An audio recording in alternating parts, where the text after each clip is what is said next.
વડોદરાના ભીમપુરા પાસેથી western bypass રોડની કામગીરી ચાલી રહી છે ને જેના કારણે લોકો હેરાન થઈ રહ્યા છે. ખાસ કરીને ભીમપુરા ગામના લોકોને ખૂબ હાલાકી પડી રહી છે.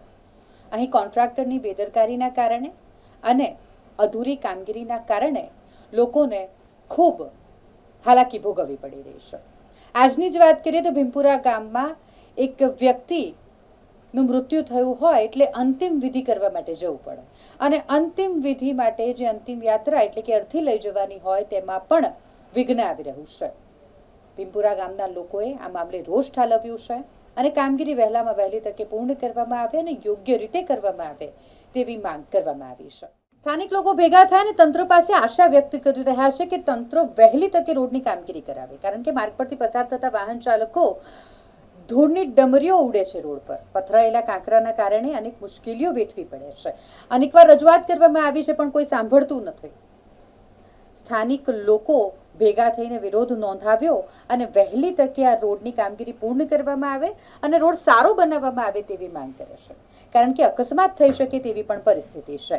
કોન્ટ્રાક્ટર દ્વારા રોડ પર નાખેલા લોખંડના સામાન પણ રોડના સાઈડ પર છે. આ સામાન નાખ્યો એમાં કોઈ જાતનું રેડિયમ કે કોઈ સાઇન બોર્ડ લગાવવામાં નથી આવ્યું. રોડની વચ્ચે મૂકી દેવામાં આવ્યું છે. જો કોઈ વાહન ચાલકને અંધારામાં આ સામાન ન દેખાય અને ગાડી લઈને તે અહીંથી પસાર થતો હોય ને અકસ્માત સર્જાય, ઈજાગ્રસ્ત થાય અથવા તો તેનો જીવ જાય તો તેનો જવાબદાર કોણ ગણાશે? ઘણા બધા સવાલો થઈ રહ્યા છે. આ રોડની અધૂરી કામગીરીના કારણે લોકો હેરાન થઈ રહ્યા છે. 25 વર્ષની ગેરંટી નહીં પાયા. આ રોડ તૂટી હવ જાયો. કોણે બનાવ્યો તો? આ લોકોએ આપણે તમારા કોન્ટ્રાક્ટરનું નામ શું? નહીં એવું કહે ને. ના આયો રોડ બનાવ્યો. તમારા કોન્ટ્રાક્ટરનું શું નામ હતું? હા શું નામ હતું? પૂછો.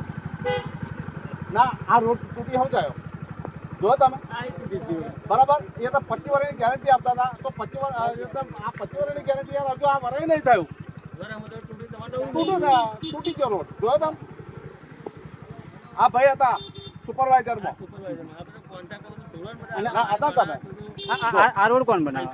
આ રોડ એ તો ખ્યાલ નહીં પણ આ ભાઈ આ રોડ બનાવે ને ચોકારીપુરાથી સોનાર કોઈ લગી તો આ ભાઈના હાથમાં હતું. અચ્છા. અને મેં તો એવી રજૂઆત કરી કે ભાઈ તમે હરિયા ઘાલો છો કે નહીં ઘાલતા? તો કે ના હરિયા અમારા છે નહીં. એ બરાબર ને તમારા નતા એવું છે. હા સિમેન્ટ જ આવે ખાલી. સિમેન્ટ રેતીનો માલ જ. સામાન છે બધો બહાર. એમનો સામાન છે. હા એમનો સામાન. તો આ આવરીતના રોડ વચ્ચે નાખી રાખ્યો છે. હા એવું ના ચાલે ને. રોડ વચ્ચે નાખી રાખ્યો. આપણું કાલે ઉડી કોઈ અંજાઈ ગયો ને કોઈ પહેરી ગયો તો અને કોઈ મરી ગયો તો એનો જવાબદાર કોણ? તમે તો બગલ ઊંચી કરી દો પણ પેલું તો જાણથી જાય ને એના પૈસા કોણ? એના બધું છોકરા રાખી જવાનું ને. આ હટશે કે નહીં હટે? રોડ વચ્ચે છે કે નહીં? છે કે નહીં? ચેક નહીં. રોડ વચ્ચે છે ને તો એમને ખબર નહીં. કઈ રેડિયમ માર્યું? કઈ રેડિયમ દેખાય છે? કશું નહીં. કોઈ વાહન ચાલકને ખબર પડે એવું છે? નહીં તો કોઈનો જીવ જશે તો શું કરશો તમે? ભાઈ આપા જુઓ ને આપા બોલો ને તમે કયો ને કોનો જીવ છે તમારી જવાબદારી ખરી એવું કે છે. ના ના હટાઈ લે ને પણ એને. કેટલા સમયથી પડ્યું આવું ને આવું? અરે આજે એક વર્ષથી પડી એની માંડો કે જાવ ને હવે કોને કહેવાનું? કોઈ મર્યાની રાહ જુઓ છો? અમે લોકો કોન્ટ્રાક્ટર આવે મારા પર તેડી આવે ચોકડી આવે તેડી આવે શું નામ છે તમારું? રમેશભાઈ. દુકાને આપી દુકાને તેડી આવે અમને બરાબર. હા આ સમિયાલા પાદરાવાળો રોડ અમે અમારા ગામમાં એક માસી મરી ગયા તો માસીને લઈને સમસોણે જતા હતા એટલે અમારે અહીંયા આગળ છે ને તે એમને એ તે ઉતારવાનું હોય જે મરણ થઈ ગયું હોય એ બહેને ચકલામાં. હવે અહીંયા એટલો બધો દળ ઉડા છે કે અમારું ઉતારવું ના પડ્યું. આજે તો અમારે લઈને ડાયરેક્ટ નાખી જવું પડ્યું. હા અને એટલી બધી ત્રાસ છે કે આને તો બહુ આ દર છે અમારા ઘર સુધી આવે છે. હા કયો રોડ છે આ western bypass Padra Samiyala road. અચ્છા. હા શું માંગ શું કરી રહ્યા છો? અરે વહેલી તકે હદ થાય એનું. એને પાણી બાણી છોડતો તો સારું. આ રોડ આ કોન્ટ્રાક્ટરને ઓળખતા નહીં કઈનો છે કોન્ટ્રાક્ટર એ. હા આ રોડ ઉપર એટલું બધું ભયાનક કે ખતરનાક કે જાન પણ જઈ શકે એવું અત્યારની પોઝિશન એવી હાલત છે. કેમ કે આ રોડ તોડી નાખ્યો છે અને રોડ તોડી નાખીને પછી એ લોકોએ સિમેન્ટ કોકરાનો માલ નાખ્યો છે અને એ સિમેન્ટ કોકરાનો માલનો એટલો બધો ધુમાડો કે એનો ધૂળ એટલી બધી ઉડે છે કે કોઈને શ્વાસ પણ લેવો એ પણ અઘરો પડી જાય એવું છે. વિકાસનું કામ થઈ રહ્યું છે.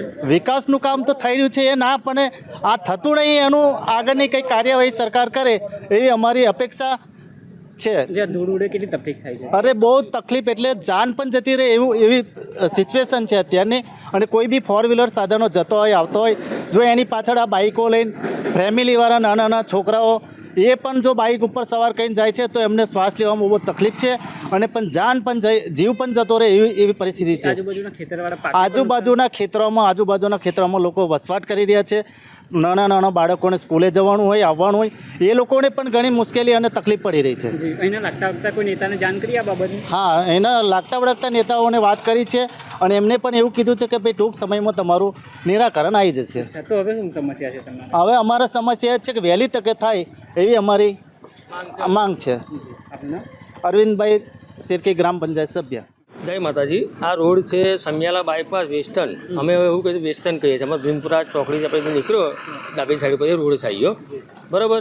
હવે અમે અત્યારે અમારા માસીમાં અમે સંબંધી મરી ગયા, અમે એમને બારવા અમારે જવાનું, મહીસાગર જવાનું, એટલે અમારે આગળ ઉતારો કરવો પડે આગળ ચોકડી ઉપર, અહીં રસ્તા ઉપર.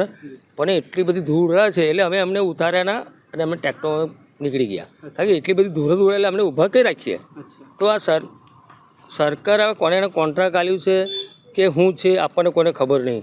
તો એ લોકો આપણને એવી માંગ છે કે તમે આ ધૂળ ઉડા છે એનું કંઈ નિવારણ તો લાવો, કે પાણી છાંટો, કે એનું કંઈ નિવારણ લાવો, એમ ગમે તે રસ્તો તો કાઢો એનો. તો શું એવું માનો છો કે આ રોડના કારણે વિધિમાં પણ ક્યાંક વિધિમાં તો થાય ને, કારણ કે કોઈ ઊભું ના રહ્યું, એટલી બધી ધૂળે તો કોણ ઊભું રહે આગળ? બધા સંબંધીઓ, બધા મહેમાનો આવ્યા હોય તો શું થાય? કેટલા દિવસથી આવો રોડ? અરે આજે તો ઓછામાં ઓછા કેટલા દિવસ ધીરુભાઈ? અરે આજે 2 મહિનાથી આવો પ્રોબ્લેમ છે. અચ્છા, કેટલી તકલીફ થાય? તકલીફ એટલે બહુ તકલીફ છે. હવે અકસ્માત તમારથી ગાડી ના ચલાવે, તમે એક્ટિવા લઈને ગયા તો તમારી વ્હીલ ફરી જ જાય, કારણ કે પથ્થર જ એવા છે એટલે ધીમે રહીને તમારે જવું પડે એવું છે. એક તરફ પ્રદૂષણ ઘટાડવાની વાત થઈ રહી છે અને આ ધૂળ ઉડા છે. આ તો ગામ થોડું દૂર છે એટલે સારું છે, એકને તકલીફ બહુ પડે એવું.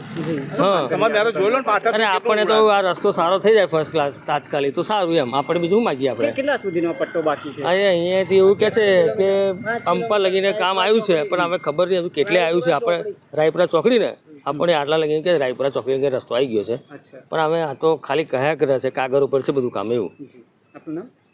અર્જુનસિંહ સલાભાઈ પડિયાર. રજૂઆત તો કોઈને કરી નથી અત્યાર સુધી, પણ જે કોન્ટ્રાક્ટર છે કાં તો ઇન્ચાર્જ છે કોઈ જોવા આવતું નથી. અમને ફોન પર વાત કરતા હતા, કોની જોડે વાત કરતા હતા? એ કોઈ સદસ્ય હશે, XYZ હશે, જિલ્લા પંચાયત સદસ્ય હતા. શું કીધું એમને? એમનું કેવું છે કે રોડનું કામ ચાલુ છે, વહેલી તકે કામ પૂર્ણ થશે. પણ અત્યારે તમને અત્યારની હાલાકીમાં એટલું જ કામ છે કે રોડ વહેલો મોડો થાય એનું કોઈ સમસ્યા નથી, ધૂળ ઉડે છે એનું નિરાકરણ લાવો. હા, નેતાના ઘર પાસે કેવો રોડ છે?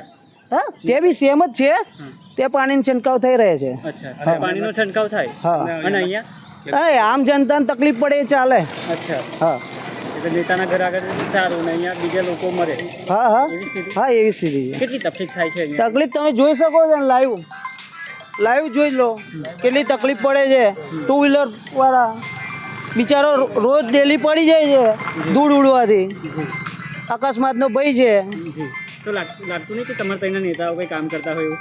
એ હવે નેતાઓને જરૂર લાગતી હશે તો ખબર પડશે ને, એ બી આ રોડ પર જ જાય છે ને. અચ્છા, કરે છે ખરા, કામ કરે છે? એ એમનો વિષય છે યાર. વિકાસ થાય છે તમારે? વિકાસ ગાંડો થયો દેખાતું નથી. હા, વિકાસ ગાંડો થયો એવું તમે બી જોઈ શકો છો. લાગે છે તમારું નિરાકરણ આવશે એવું? એ હવે જોઈએ છે, સોશિયલ મીડિયા છે, શું કામ કરી રહ્યા છે સરકારને બી ખબર પડતી હશે તો જોશે અમારું નિરાકરણ. આપનું નામ? ગોપાલભાઈ ચંદુભાઈ પડિયાર.